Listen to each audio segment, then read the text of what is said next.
The Frenchman harbors a burning ambition to replace JeanClaude Juncker as president of the European Commission and is using the Brexit talks to cement his position, according to Brussels insiders. Some of my friends in the European People's Party tell me that Barnier himself has no interest in negotiations being over quickly, said Syed Kamel, Conservative MEP for London. You've got to remember Michel Barnier was an MEP, a commissioner, and then he was in relative obscurity until he was plucked to head up the negotiations. JeanClaude Michel Barnier's aim is to become European Commission president. His dream has always been to be president of the Commission, and that dream was broken in 2014. Alain Lamassoure, now he's being talked about, if he can keep his profile up, as a potential Spitzen candidate, a potential candidate for the presidency of the Commission after 2019.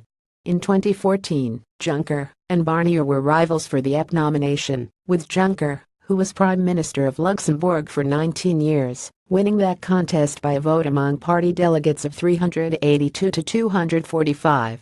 Mr. Kamel, who is leader of the European Conservatives and Reformists group, told a Carlton Club lunch last week, now, in order to keep Barnier's profile up, so say some of his more satirical friends, actually it's in his interests to keep negotiations going for as long as possible, so he's in the spotlight for as long as possible, so people come to him and say this is the man who should be leading the EP.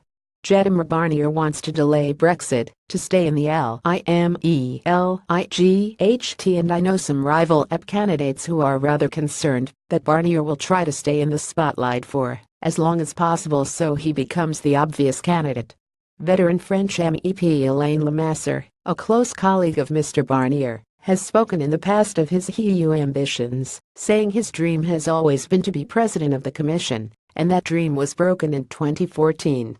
He doesn't have prime ministerial experience, but if he succeeds in the Brexit negotiations, he can make his dream come true.